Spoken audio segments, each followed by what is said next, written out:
Holy Angels, Holy Spirits, ano pong mensahe? Ano pong makapangyarihan at importanteng mensahe para sa mga Aries ngayon pong October 29? October 29. Oops, kunin po natin ang nasa ibabaw. Yung nasa ibabaw. Oops, tatlong nasa ibabaw. Salamat po, Holy Angels, Holy Spirit. Salamat po. Tatlong nasa ibabaw. Ang sinasabi ng spirit team ko, too many. Napakarami daw bumaba. Okay, so kunin daw natin itong tatlo. Unang tatlo na nasa ibabaw. Yan, tatlong importanteng mensahe po. Okay, so unang tatlo na naman na nasa ibabaw. 1, 2, 3. Maraming salamat po. So, maari pong significant sa ilan, sa inyo po mga ating mga dude.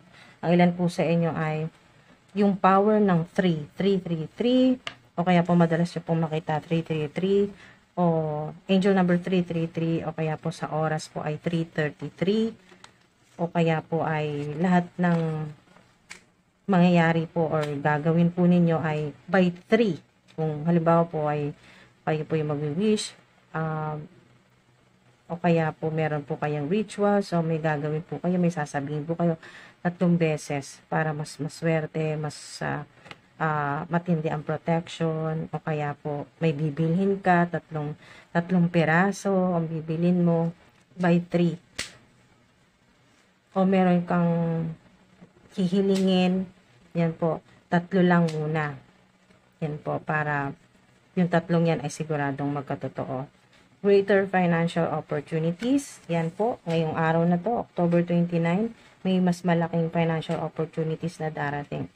Naririnig ko dito, simula ngayong araw na to ay ang ilan, maniniwala ka na or babaguhin mo na ito sa pang-araw-araw mong routine, yung ginagawa mo na halimbawa ting magbubukas ka ng pinto, ay i-visualize mo. Mag-visualize ka o kaya po ay mag-wish ka na tuwing magbubukas ka ng pinto or lalo na kung papasok ka sa bahay na hindi mo pa napapasok, kumbaga mga ating mga dude ay first time mong magbubukas ng pinto sa ibang bahay o kaya po yung lilipat ka sa ilan, yung unang-unang bukas mo ng pinto ay mag-wish ka, yun po yung magdadala sa iyo ng matinding protection at malaking opportunity, greater financial opportunities, lalo na po sa ilan na kayo po ay hirap sa pera, alright? Or pakaramdam po ninyo ay kulang. You're just focusing on your skills. You're just focusing on your skills, crafts, talents, or coins. Yan po. Nakafocus ang ilan po sa inyo talaga dito sa greater financial opportunities. Naghihintay ka o kaya ito talaga yung pinaghihirapan mo.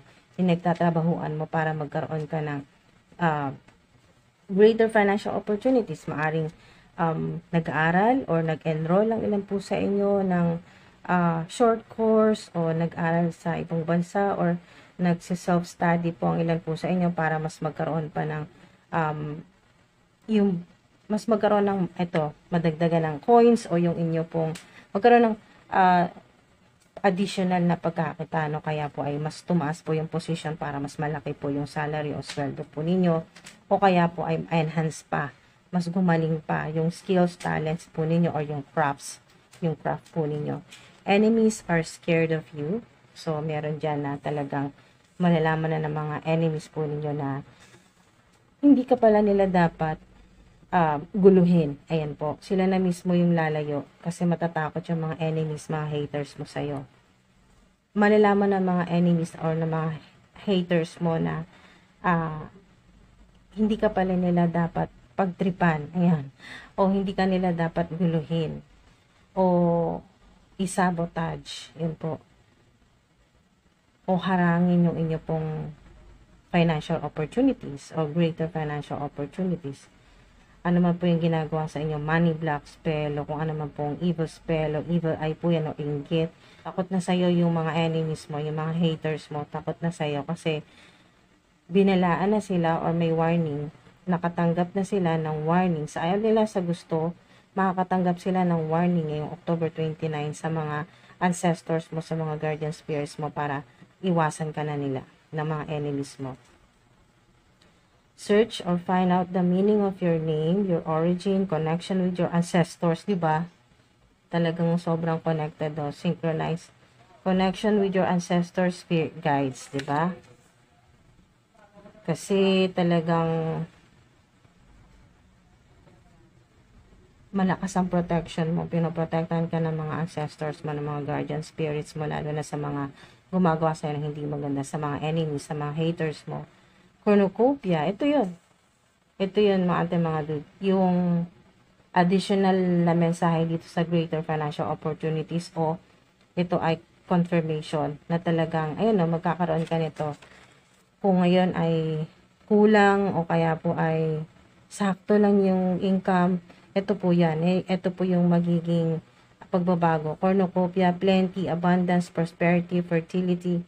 Fertility yung sa inyo pong sa ilan ay sa negosyo po ninyo o creative projects, or fertility sa mga gusto pong magkaroon po ng anak, ganyan po, fertility. So, posible po yan. Yes, yan na magkakaroon po. Kung gusto nyo po at talagang plano nyo po yan. Wealth, good fortune, good karma. Yan po. Napakaganda. Wow. Next 48 hours. Next 48 hours. This blessing will be available in your bank account or e-wallet. O yan, mga ate, mga dude. Next 48 hours. This blessing will be available in your bank account, e-wallet. So, magkakaroon talaga. Lalo na sa inyo ay talagang nagmamanifest ka ng abundance o ng financial opportunities, o nagmamanifest ka ng coins, so magkaroon ka ng pera. Yan po. Or may pumasok na pera sa bank account mo, sa e-wallet mo. So, napakaganda yan. Swerte po. Cornucopia, plenty, marami, mga ate, mga dude. Okay, so October 29,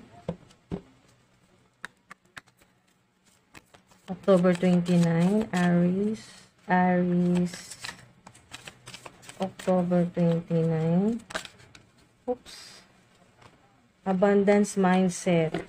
If you think of your abundance as something that happens in the future, then it will always be one day away from you. See, feel, think, and speak of abundance as something you already have in the present moment, and that is what you will experience. Ayan po, mga ate, mga dude. Napakaganda na mensahe. Abundance mindset. Maring ilan sa inyo ay ginagawa nyo na talaga to, or ngayon po, mas magkakaroon ka ng courage, mas magkakaroon ka ng mas magiging inspired ka na gawin na ito. Hindi mo na iisipin. Kumbaga, mga ate, mga dude, hindi yung magiging mayaman ako next year. Sa susunod na mga taon ay makakabili na ako ng bahay. Hindi po ganon. See, feel, think, and speak of abundance as something you already have. Na talagang babaguhin mo na ngayon. Isipin mo na magkakaroon ka ng magandang pagkakitaan at makakabili ka na ng sarili mo. Ngayong araw na to ay napakaswerte mo. Yan po, mga ate, mga dude. At pagpapasalamat mo na agad, wala pa. Hindi pa natatanggap, papapasalamat ka na parang natanggap ko na.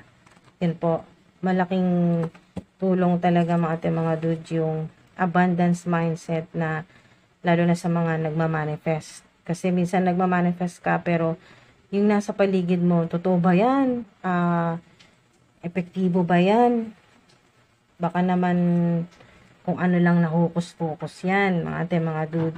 Nasa inyo talaga yan, nasa paniniwala po ninyo. Abundance mindset, pwedeng-pwede mo pa yan mabago. Kumbaga, yung old beliefs ninyo sa pera ay pwede pang mabago. Yung abundance mindset po ninyo ay mas maging positibo po kayo at hindi mo naiisipin na matagal pa bago ka maging mayaman. Kumbaga, mga ate, mga dude, ay papracticein mo na ngayon pa lang, ngayong araw na to ay iibahin mo na yung mindset mo, yung abundance mindset na talaga na talagang walang imposible. See, feel, think, and speak. So, iiwasan mo na yung pagsasalita ng walang-wala, walang pera, kapos, gipit, maraming utang. Babaguhin mo na yan ngayong araw na to. Simula ngayong October 29. Cooperation instead of competition. What's yours is yours and no one can take it from you. Tama talaga.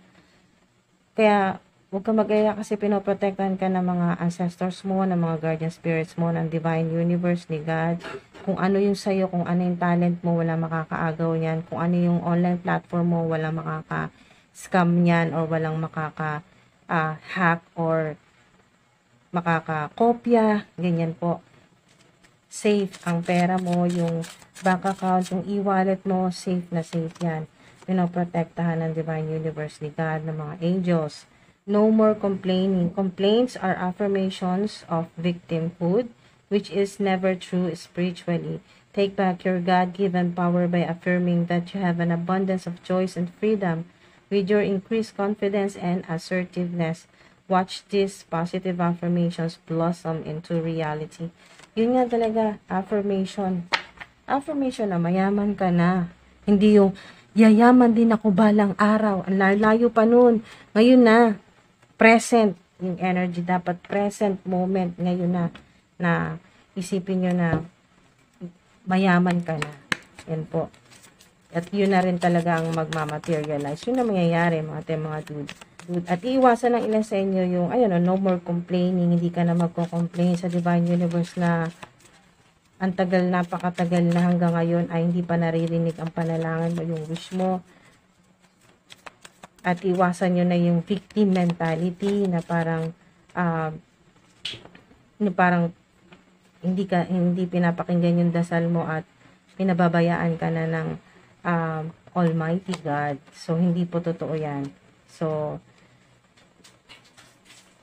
take back your God-given power by affirming that you have an abundance of choices and freedom.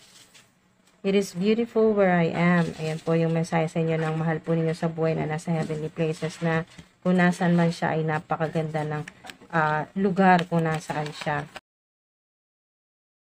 Ayan po yung mensahe sa inyo ng mahal po ninyo sa buhay na nasa heavenly places na, yung yumao po ninyo mga sa buhay. I always give you a good night kiss. Yan po. I always give you a good night kiss.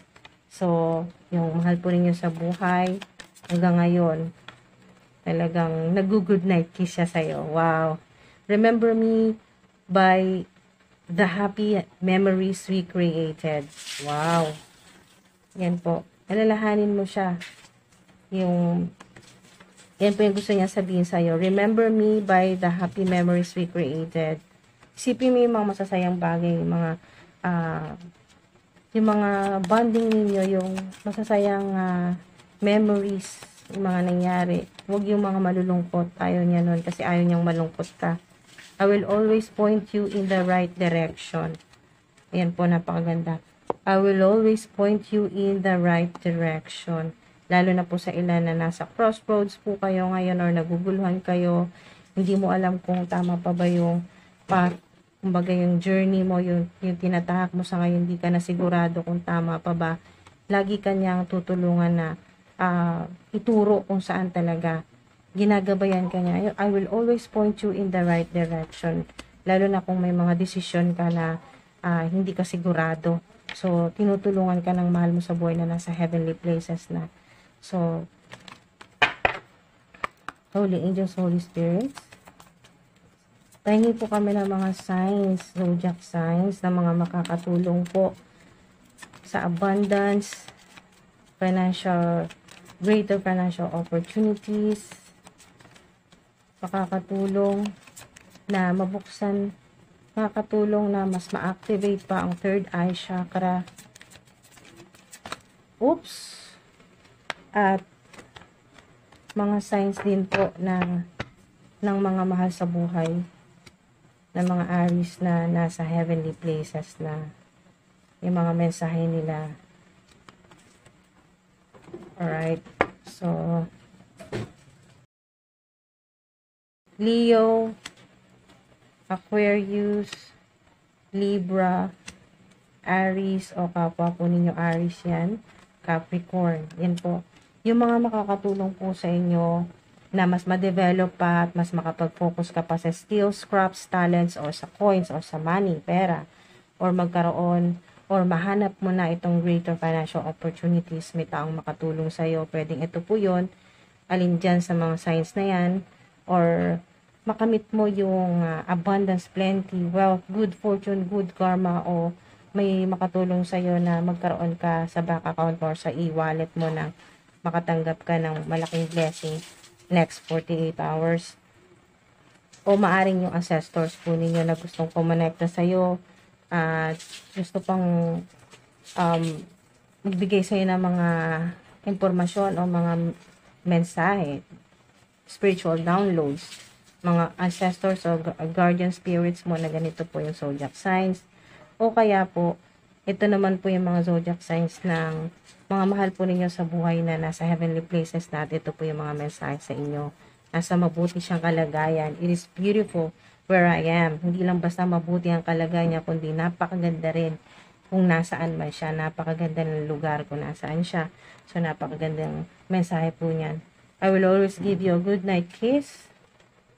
Gusto niyang alalahanin mo yung mga masasayang nangyari. Pwedeng ito rin ay sa ilan na mapanaginipan po ninyo, yung mahal po ninyo sa buhay na nasa heavenly places na yung mahal po ninyo mahal sa buhay na yung panaginip po ninyo ay yung mga magagandang nangyari dati. I will always point you in the right direction sa mga pagdedesisyon, kung confused yung energy, naguguluhan ka, o nahihirapan ka ngayon sa sitwasyon mo, ituturo ka kung saan ang right direction sa ilan, mga ate, mga dude. Maring alin dito, alin man dito sa zodiac signs na lumabas. Pwede pong Capricorn, Aries, Libra, Aquarius, Leo. Yan po. So, maraming salamat po mga ate, mga dude. Ingat po kayo palagi. Mahal ko kayo. Hanggang sa susunod po. Maraming salamat po.